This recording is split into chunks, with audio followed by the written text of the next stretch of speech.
Então, nesse segundo bloco, a gente já começa falando da tua monografia. Sim. O que te motivou, então, na conclusão de curso? Foi a questão do jornalismo de redação. Eu estava estagiando no Correio Brasiliense e comecei a perceber que existe essa onda muito ruim para a profissão do jornalista escrever apenas à frente do computador. E aí eu comecei a pensar, porque eu ia para a Rússia, já estava com passagem marcada, e aí teve o conflito no Cáucaso entre a Geórgia e a Rússia, digamos. E aí eu comecei a perceber que jornalistas do New York Times ou jornalistas de outras mídias começaram a falar sobre o conflito como se estivessem lá. Então, a região montanhosa do Cáucaso e blá blá, e de repente o cara está em Nova York. E você fala, puxa, que loucura. E a questão é que quem estuda jornalismo acaba... Mas isso para o leitor comum, que não é obrigado a entender, para ele o cara está lá, e o repórter está lá no meio de bala perdida, e na verdade não estava, né? E aí, talvez isso tenha mostrado um sentido de que da honestidade, digamos, a honestidade de você escrever sobre uma coisa e depois você não ficar encucado pensando, puxa vida... Porque existe um compromisso ali, né? Diferente da literatura, há um compromisso com a verdade muito sério ali, né? A verdade dos fatos. É o ponto de vista... Você não ser leviano também. A questão da verdade, por exemplo, é o foco do jornalista que estava no lugar e é o ponto de vista dele, posicione-se.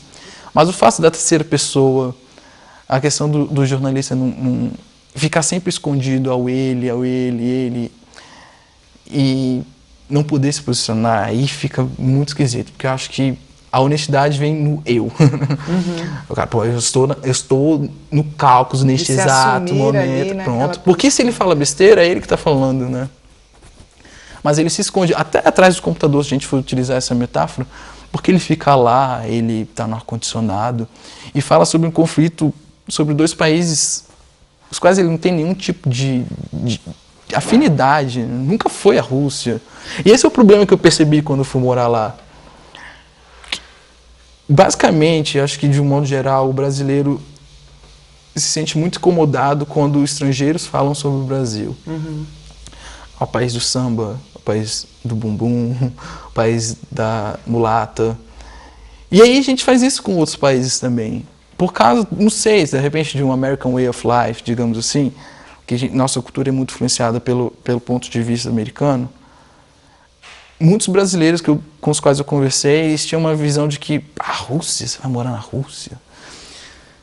Pô, vamos nos despedir já. É cultural enorme. Mas esse é o problema. Eles são muito parecidos. Os personagens de Dostoiévski, por exemplo, que você também tem esse universo muito nos sujeitos que você criou para cá, seus personagens, essa solidão, esse introverter-se, que é a questão do frio que muda muito também. Por exemplo, o frio impõe uma outra conduta social. Você tem 6 meses de, digamos, crepúsculo, né? É noite. Então, 6 meses de sol, que são as noites brancas, inclusive romance de Dostoiévski.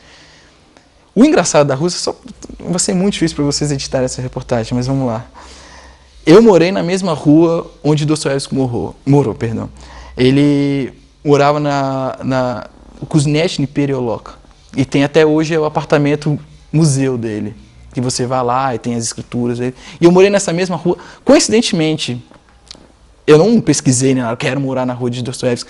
Eu fui para lá, vi onde eu ia morar, descendo a rua, falei, Museu Dostoiévski. Não existe coincidência. Exatamente. aí acontece.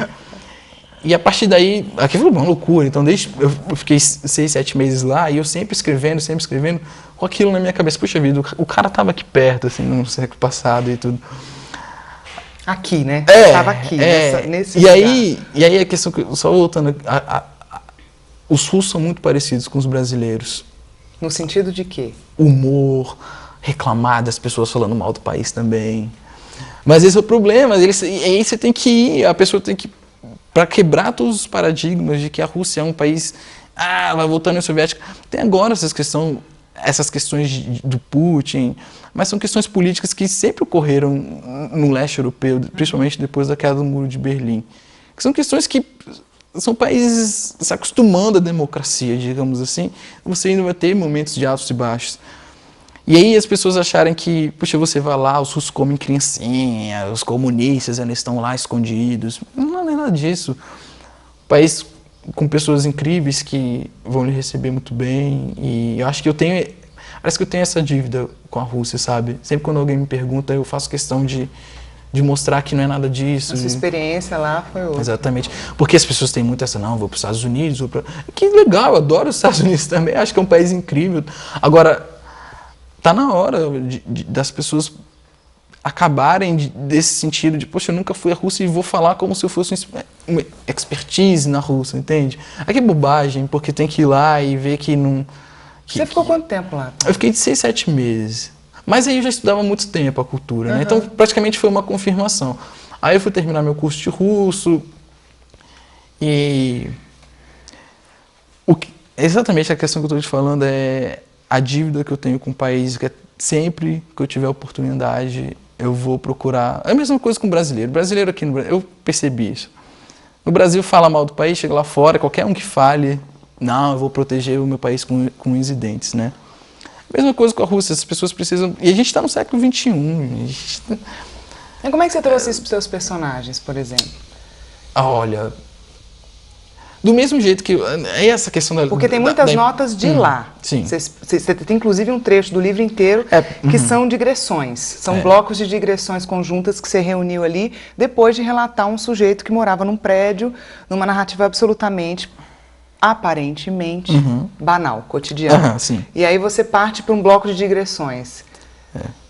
Que é um conjunto de compilações de vários lugares. Aí você assina com vários países. Sim. O que é essa construção? Talvez seja o fato de que eu tenha procurado literatura de vários países.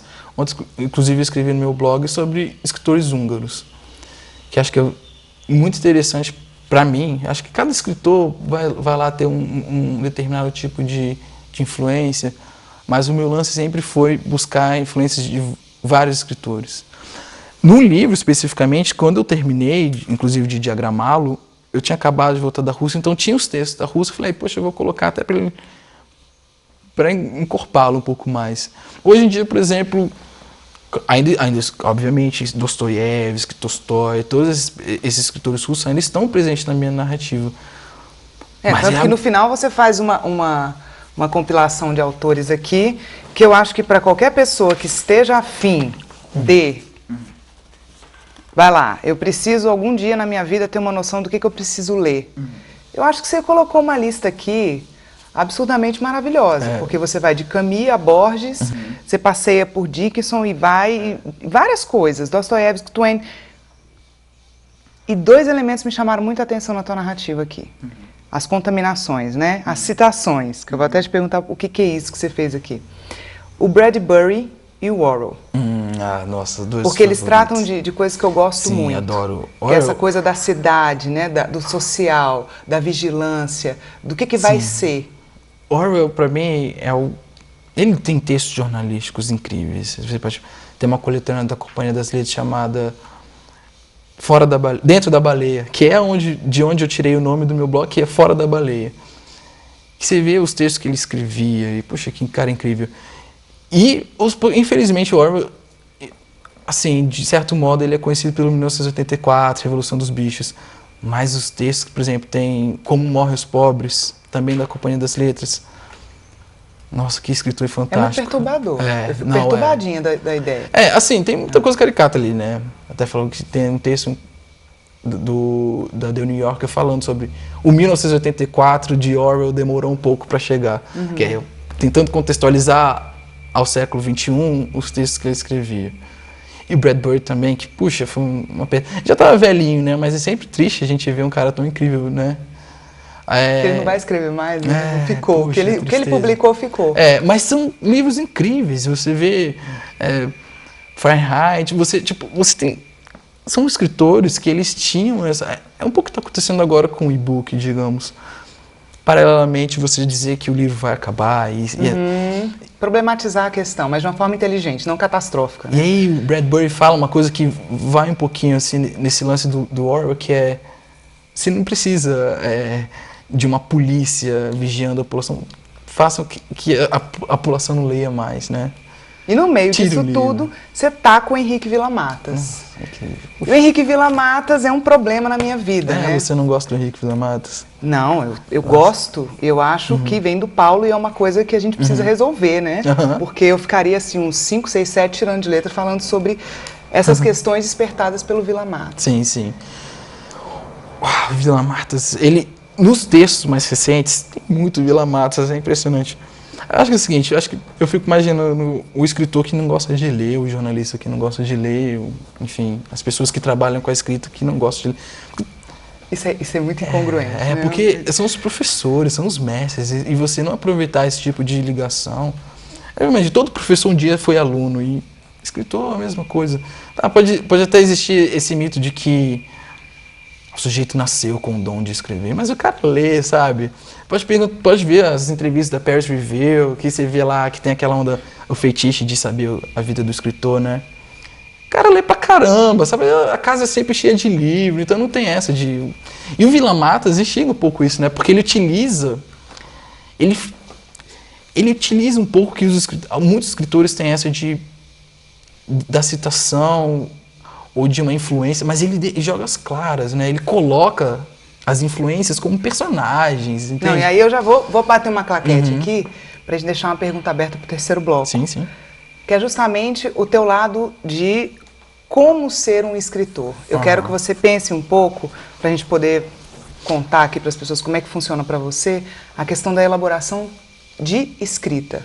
O método, etc. Quer aprender? Fica aí, próximo bloco.